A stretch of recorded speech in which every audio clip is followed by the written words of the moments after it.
Hindi lang po natin pwedeng ipakita yan ng actual kaya tinakipan natin, pero napakalaki. Anong sukat ng ulo niya? 70 cm po. 70?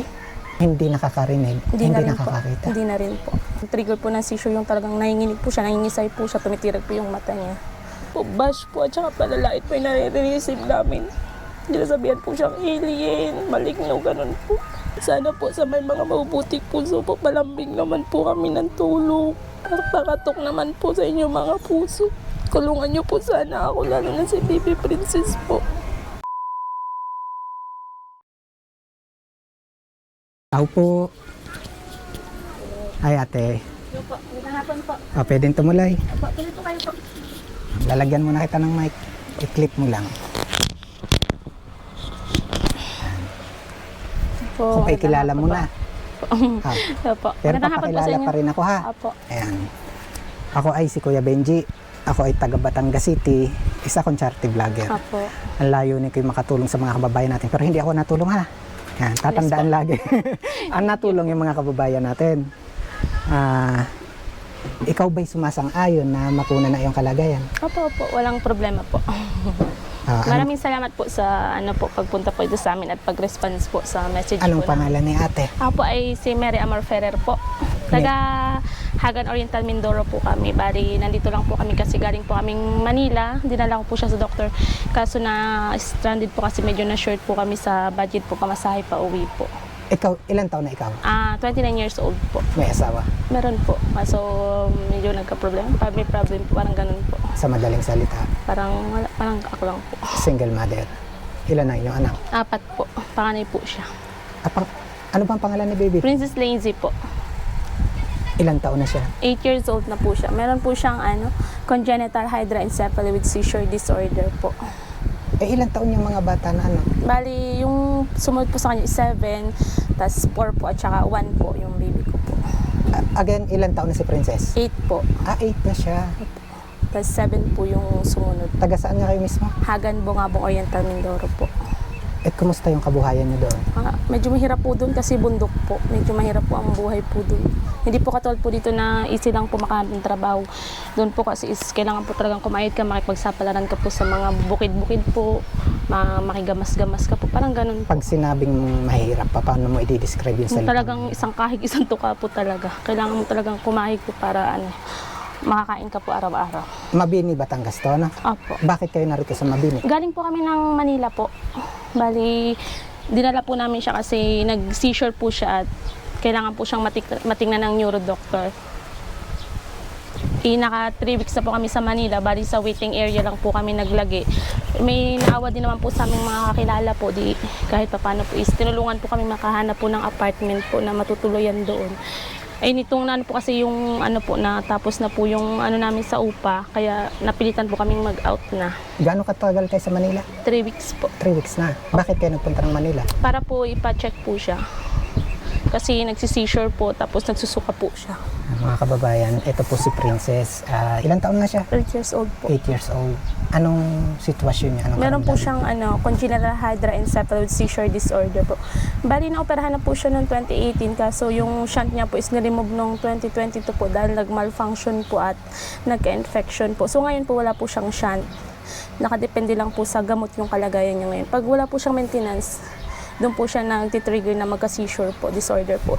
Ibig sabihin, meron siyang hydrocephalus, Opo, malaki yung ulo niya, Opo. Mga kababayan, talagang hindi lang po natin pwedeng ipakita yan ng actual kaya tinakipan natin, pero napakalaki. Anong sukat ng ulo niya? 70 cm po. 70? Tapos 8 years old siya? Opo. Ganun kalaki yung ulo Yes niya? po. 70 cm? Tapos bukod dun sa hydrocephalus, anong karamdaman pa niya? Bali, bulag na rin po siya. Hindi na po siya makakita po. Hindi na rin po siya makarinig gaano. Bali, response lang po sa kanya yung medyo gumagalaw-galaw lang po siya ng kaunti. Hindi nakakarinig, hindi na rin nakakakita. Po. Hindi na rin po. Bali, bulag na rin po siya, tsaka medyo rin po. Tapos yung sinasabi mo nagsisisure, Yung nagsisisure po, yung pag-trigger po ng seizure, yung talagang nanginginig po siya, nangingisay po siya, tumitirag po yung mata niya. NGT na po siya. Niremove ko lang po kasi naisukan niya po yung NGT niya nung inatake po siya ng seizure. Wala na po akong stock. Kaya hindi ko po siya Dun sa malagyan. katulad kong bago, anong ibig sabihin pag naka-NGT? Yung may tube po siya sa ilong, yung hose po na nilagay po sa ilong para diretso po sa tiyan. Tapos dun po padadaanin yung pagkain niya po. Yung parang host siya na Yes po, parang ganun po. Bakit nga ulit wala siya? Naisukan niya po nung nag-trigger po siya ng seizure, naisukan niya po yung kaputol ng NGT, lumabas po sa bunganga niya.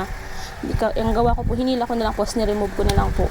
Ako lang po nagpapalit ng NGT niya. Ang kailangan ko lang po yung mga stock po, ang gamit po ng NGT. Ano lang ang mga pagkain na pwede sa kanya? Mga blended po. Milk, ang milk niya po, ang reseta sa kanya is Pediasure po. Kaso medyo may kabigatan po, hindi ko po kaya.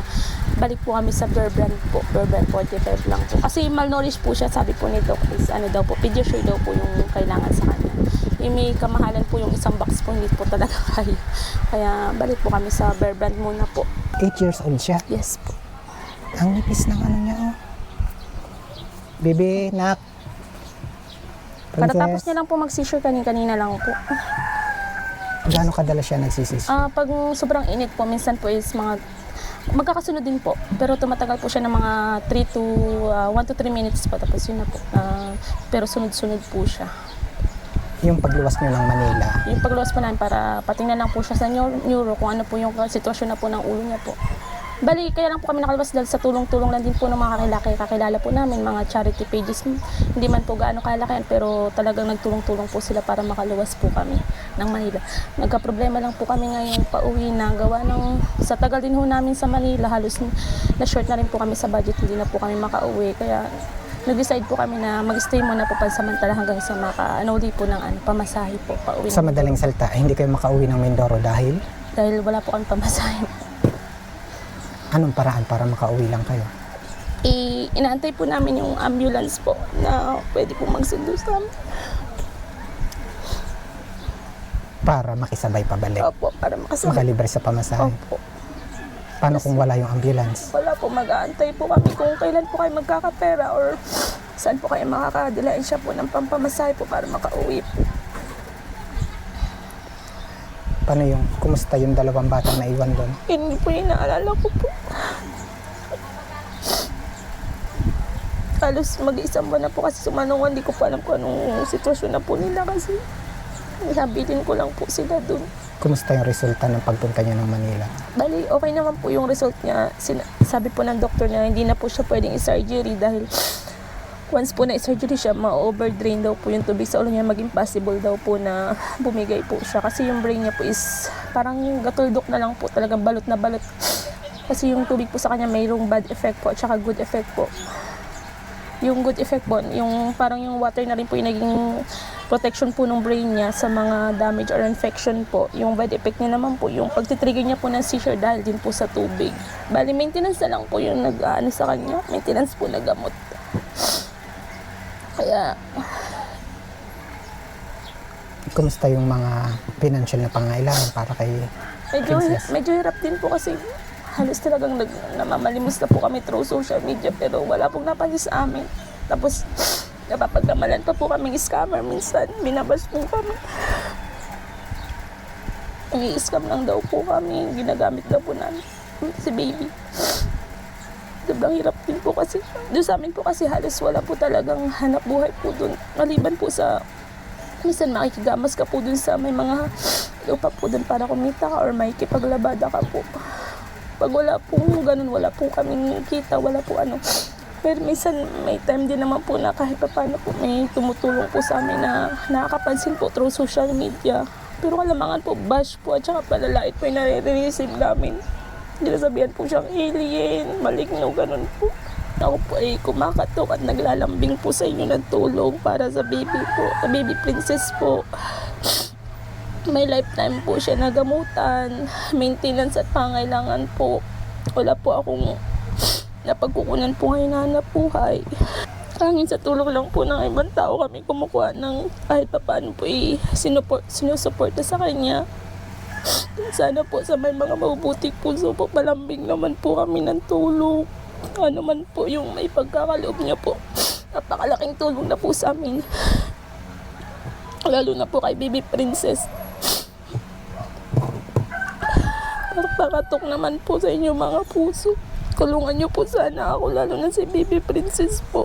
Kuya Benji nagpunta dito, katawan lang.